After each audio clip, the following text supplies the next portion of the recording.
What's going on, everybody? Welcome back to another video. Today's topic is very thought-provoking. Have you ever heard of vibration? Of course you have, right? Everybody has heard of vibration, and everybody can think of an example of vibration, whether it's a phone buzzing or a car's engine, that weird purple sausage in your mom's dresser, whatever it might be. Vibration has the answers to the universe's mysteries. Vibration can literally heal you, and I'm going to tell you how. And even those who are spiritual, religious, even atheists can understand this without it clashing with their beliefs. Now you ask, what is there to be known about vibration, and why are you preaching about it right now? Like many things, vibration is a seemingly normal concept, and we have been taught to treat it like everything else. But most people have zero idea that vibration has life-changing secrets hidden beneath the surface. Now I'm going to be basing this video off of two things: matter, as in solids, liquids, and gases, and sound, because both of these things are caused by vibration, and without the vibration of the matter around us, life wouldn't exist. So that brings me into the first thing: matter and life. Everything vibrates, from the biggest things to the smallest things. According to science, the smallest thing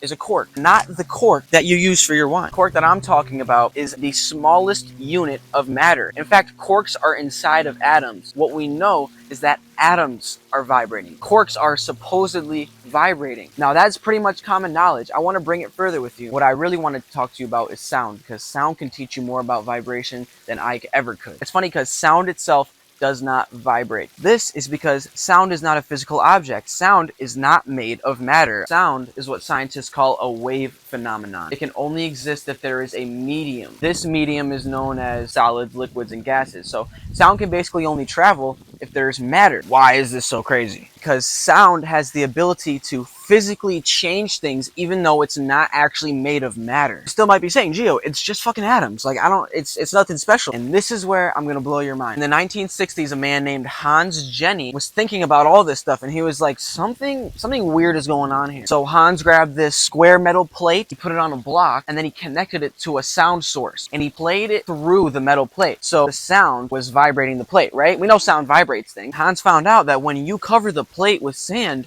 and play something, the sound creates patterns. And they are not just random squigglies, they are symmetrical, geometric patterns. This is called the study of cymatics. When you play different frequencies of sound, it changes the pattern of the sand. People later found out that you can also do this with water, which is a whole nother fucking ballpark. These patterns are called I don't know how to pronounce that. Chladni figures. And there's a few interesting things I want to show you about these. Some people are going to be like, why are you nerding over geometry? Because these patterns are extremely reminiscent of the artwork you'd see on the walls of ancient civilizations like Egypt and Mesopotamia, Hinduism, Buddhism, whatever you want to, whatever. These patterns are always reminiscent in those ancient cultures. In these cultures, there's a staple of spiritual progression.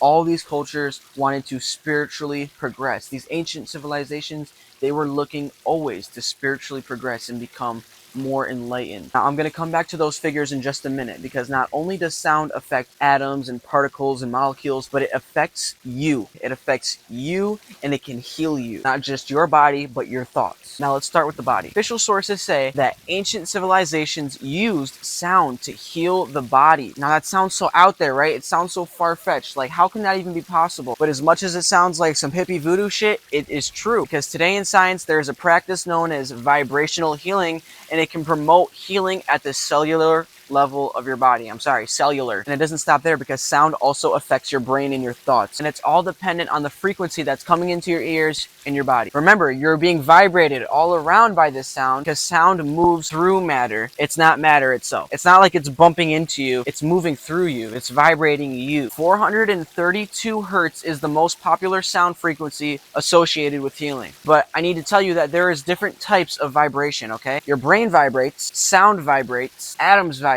All these are different types of vibration. Yes, they are all moving at a frequency, they are all vibrating, but they are vibrating differently. But that doesn't mean they can't affect each other. Sound and brain waves coincidentally do have the same measurement though. Delta waves, theta waves, alpha waves, beta waves, and gamma waves. As much as the vibration between these two things are different, they can still affect each other. I'm editing this right now, and I thought it might have not sounded too clear, so let me just rephrase this. When you have a lot of sounds going on around you, it tends to affect your thoughts and how you think. This is the direct relationship between sound frequency and brain frequency. This is why, even though they're not the same type of vibration, they are able to affect each other. The ancients knew this.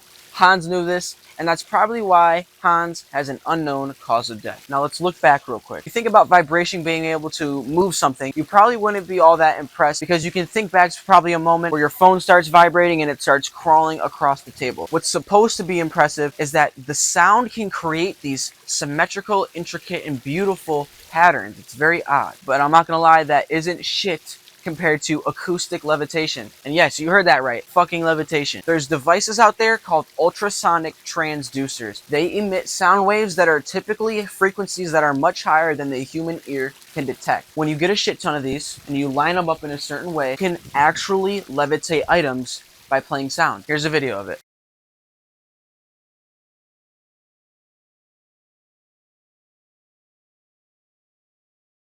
This sounds like the most schizophrenic shit ever, but it's the truth. It's literally right there. There's no crazy explanation. Vibrations that sound creates are powerful enough to create these beautiful geometric patterns. They are powerful enough to affect the way you think, and they are powerful enough to heal your body. Not only that, but they can levitate shit. Take a moment to realize that sound is not what you think it is. It doesn't work like the normal things that we experience when it comes to physics. We also need to realize that vibration is within everything. Now, it's not proven, but thoughts are also believed by many to vibrate. And this is where the law of attraction and the law of vibration come into play. Because your thoughts work like frequencies. Use your thoughts, use vibration as a tool. Use it to change your life.